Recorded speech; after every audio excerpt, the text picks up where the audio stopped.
ଗୋରି କାଉ ଦିନେ 5ଟା ଅଣ୍ଡା ଦେଇଥିଲା। ତାକୁ ଦେଖିକି ରାମୁ କାଉ ଖୁସିରେ ନାଚୁଥିଲା। କିନ୍ତୁ ଗୋରି କାଉ ସେ ଅଣ୍ଡା ଦେଖିକି ବହୁତ ଚିନ୍ତାରେ ଥିଲା।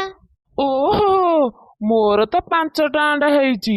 ଗୋରି, ମୁଁ ତ ବହୁତ ଖୁସି ଯେ ମୁଁ ପିଲାମାନଙ୍କୁ ପୁରା ଜଙ୍ଗଲ ସାରା ବୁଲେଇବି। ଆଉ ରାମୁ, ଏବେ ତୁମର ନାଚିବା ବନ୍ଦ କରିବ ନା ପୁରା ଦିନ ସାରା ଏମିତି ନାଚିବ? ପିଲା ତ ସମସ୍ତଙ୍କର ହେଇଛି, ଖାଲି କଣ ତୁମର ହେଇଛି କି? ହଁ, ପିଲା ତ ସମସ୍ତଙ୍କର ହେଉଛି, ହେଲେ ମୁଁ ତ ବାପା ପ୍ରଥମ ଥର ପାଇଁ ହେଇଛି ନା।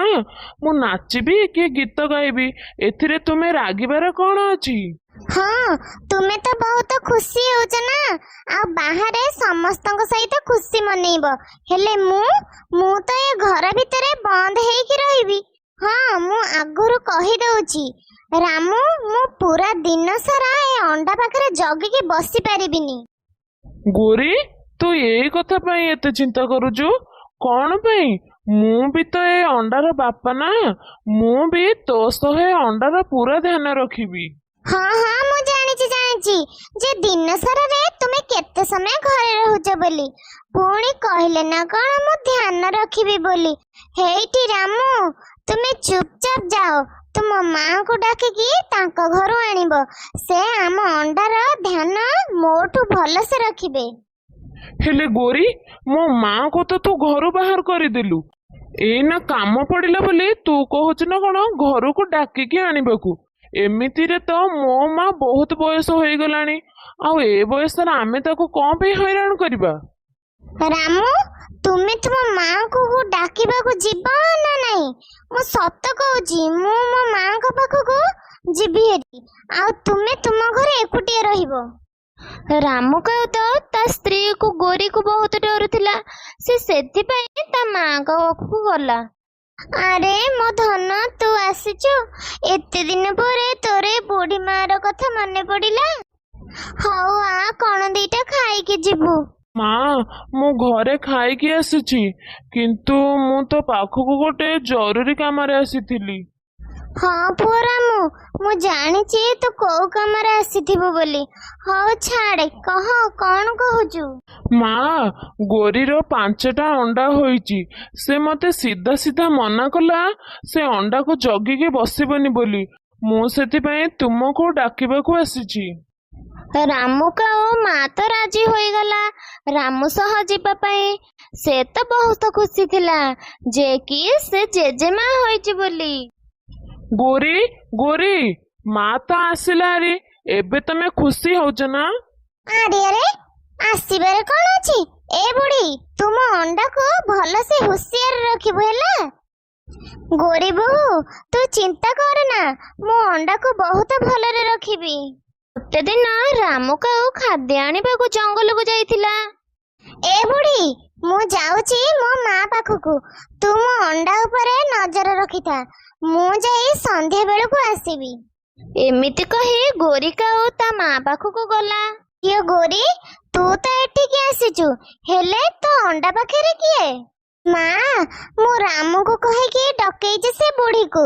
ଯେ ପର୍ଯ୍ୟନ୍ତ ମୋ ଅଣ୍ଡାରୁ ଛୁଆ ବାହାରିନି, ସେ ପର୍ଯ୍ୟନ୍ତ ସେ ବୁଢୀ ମୋ ଅଣ୍ଡାକୁ ଜଗିକି ଏମିତି ହିଁ ରହିଥିବ। ଗୋରି, ତୋ ଶାଶୁ ତ ବହୁତ ଖରାପ। ଭଗବାନ ନ କରନ୍ତୁ ତୋ ଶାଶୁ ତୋ ଅଣ୍ଡାର କିଛି କ୍ଷତି ନ କରୁ ବୋଲି। ମା, ଯଦି ମୋର ଗୋଟେ ଅଣ୍ଡା ବି କଣ ହେଲା, ତାହେଲେ ମୁଁ ସେ ବୁଢୀକୁ ଜମା ବି ଛାଡିବିନି। ଏପଟେ ରାମୁ କାଉ ଖାଦ୍ୟ ନେଇ ଘରକୁ ଆସିଲା। ମା, ଗୋରି କୁଆଡେ ଯାଇଛି କି?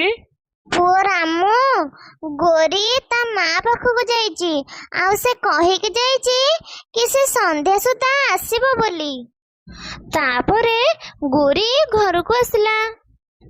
ଗୋଟେ ଦିନ ଗୋରିର ସେ 5ଟା ଅଣ୍ଡାରୁ 5ଟା ଛୁଆ ବାହାରିଲେ।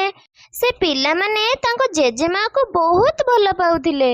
ସେ ବୁଢୀ କାଉ ମଧ୍ୟ ସେ ପିଲାମାନଙ୍କୁ ବହୁତ ଯତ୍ନରେ ପାଳୁଥିଲା। ଏ ବୁଢୀ, ଏବେ ମୋର 5ଟା ଯାକ ପିଲା ତ ଉଡିବା ଶିଖିଗଲେଣି, ଆଉ ତୋର ଏଠି କାମ କଣ? ତୁ ଏବେ ତୋ ଘରକୁ ଚାଲିଯା।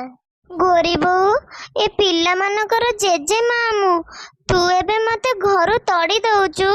ମୁଁ ଏମାନଙ୍କୁ ଛାଡି ରହିପାରିବିନି ଲୋ। ତୁ ମତେ ଏ ଘରୁ ବାହାର କରିଦେ ନା। ଯା ବୁଢୀ, ତୁ ଗଲୁ।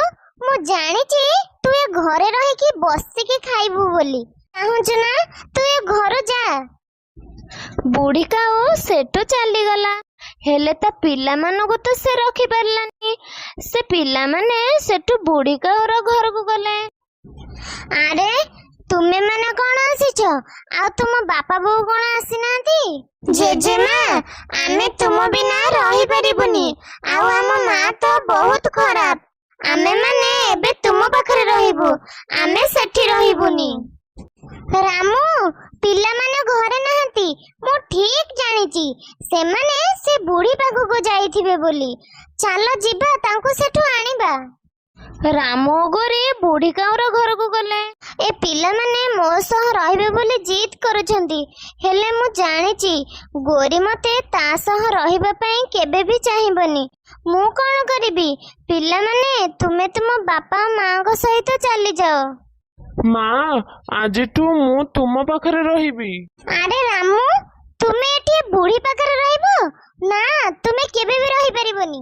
ହେ ଯା, ତୋର ଯଦି ଇଚ୍ଛା ହେଉଛି ତୁ ଏଠି ରହ, ନହେଲେ ତୁ ଏଠୁ ଯାଇପାର। ମୋର କିଛି କହିବାର ନାହିଁ। ମୁଁ ତ ମୋ ମା ଆଉ ପିଲାମାନଙ୍କ ପାଖରେ ରହିବି। ମୋର ଭୁଲ ହୋଇଯାଇଛି। ରାମୁ, ତୁମେ ଯୋଉଠି ରହିବ ମୁଁ ବି ସେଇଠି ରହିବି ତୁମ ସହ। ଗୋରି, ତୁ ମତେ ଭୁଲ ମାଗନା, ତୁ ମୋ ମାକୁ ଭୁଲ ମାଗେ। ମା, ମୋର ଭୁଲ ହୋଇଯାଇଛି। ମୁଁ ତୁମକୁ ବହୁତ କଟୁ କଥା କହିଥିବାରୁ ମୁଁ ତମକୁ ଭୁଲ ମାଗୁଛି ମା। ହଉ ହଉ ଗୋରି, ହେଲା, ଆମେ ଏବେ ସମସ୍ତେ ଏକାଠି ମିଳିମିଶି ରହିବା।